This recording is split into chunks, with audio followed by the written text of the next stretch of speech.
તમને કદાચ ડોક્ટર જયરામે કીધું એમ ત્યારે કદાચ ખ્યાલ આવ્યો હોય, કોઈને ના ખ્યાલ હોય, પણ કેવડિયા જ્યાં સરદાર વલ્લભભાઈ પટેલની મૂર્તિ બનેલી છે ત્યાં 2-3 દિવસ પહેલા એક સાઇટ ચાલતી હતી, ત્યાં મ્યુઝિયમ બને છે। ત્યાંના આપણા 2 આદિવાસી છોકરાઓ તળવી સમાજના એમને ત્યાં કોઈ કારણે મારવામાં આવ્યા, મારીને એટલા માર્યા કે એમને મારી નાખ્યા। પછી આ વાત 27 ધારાસભ્યોમાંથી એક મરદનો પાકેલો એવો ચૈતર વસાવા, જેને આ વાત ખબર પડી, એ મર્દ ત્યાં ગયો અને ત્યાં જે લોકોએ માર્યો છે એમની ધરપકડ કરવા અને કાયદાકીય રીતે પોસ્ટમોર્ટમ કરવા અને ફરિયાદ નોંધવા માટે કીધું। ત્યારે ગુજરાતમાં અને દેશમાં આજે ભલે ભાજપની સરકાર હોય, 10 વર્ષ પહેલા કોંગ્રેસની હતી,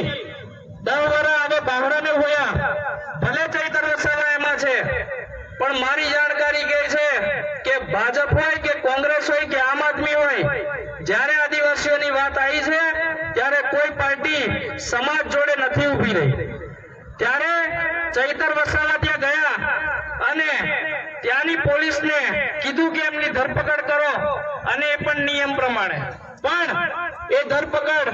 નથી કરવામાં આવતી। તો ચૈતરભાઈ ગઈકાલે સાંજે આપણી ફોન દ્વારા વાત થઈ તો એમને કીધું કે પોસ્ટમોર્ટમ કરી અને બોડીની સ્વીકાર કરી લીધી છે, પણ 13 તારીખે ત્યાં લગભગ બેસણું રાખેલું છે કે કંઈક છે, તો એમને કીધું છે કે ઘોગંબા આદિવાસીઓને મારા તરફથી કહી દેજો કે 13 તારીખે બને એટલી સંખ્યામાં તમે બધા ત્યાં બેસણું કે કંઈક છે ત્યાં આવજો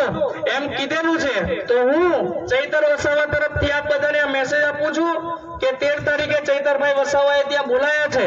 અને આદિવાસી યુવા સમિતિના આગેવાનો તો જવાના જ છે, પણ જો કોઈ આવું હોય તો અમારા મહેન્દ્રભાઈને અને તમારા ગામના જે કોઈ પણ વ્યક્તિઓ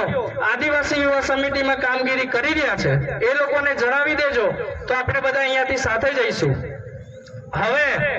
આવા જ્યારે ઘટનાઓ પૂરા ગુજરાતમાં અને પૂરી દેશમાં બને છે ત્યારે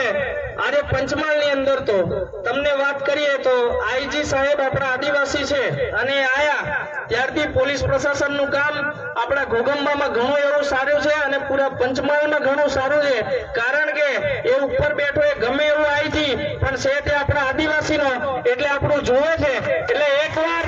એમની માટે પણ આપણે આભાર માનીએ અને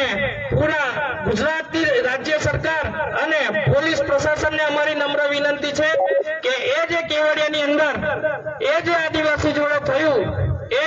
અમારા જ સમાજનો એક ભાગ છે અને અમારા સમાજના દીકરાઓ હતા। આજે એ 2 જણા મરી ગયા તો એમના મા બાપ પર કેવું વીતતું હશે, એ પોતાના છોકરા આ રીતે મરી જાય તો કેવું લાગે, એમ આંખો બંધ કરીને વિચારજો। અને એ બાબતે ગુજરાતની સરકારને અહીંયા જે આઈબી વાળા આવેલા હોય એમના થકી હું કહેવા માંગીશ કે સરકારને વાત પહોંચાડે, એ બાબતે નિષ્પક્ષ થઈ અને કાયદેસરની કાર્યવાહી કરી અને જે પણ એજન્સી છે એમની ધરપકડ કરી અને યોગ્ય તપાસ કરવામાં આવે। આદિવાસીઓને જ્યારે બી આ રીતે મારી નાખો ત્યારે ચોર કરીને આરોપ મૂકો છે બંધ કરી દેજો, એ ખાસ પોલીસ તંત્રને પણ મારી સૂચના છે।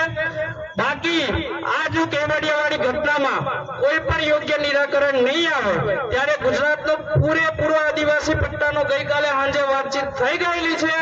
અને જરૂર પડીએ આખું ગુજરાત હલાવવાની તાકાત આદિવાસીઓમાં છે। અમે એની તૈયારી સાથે છીએ,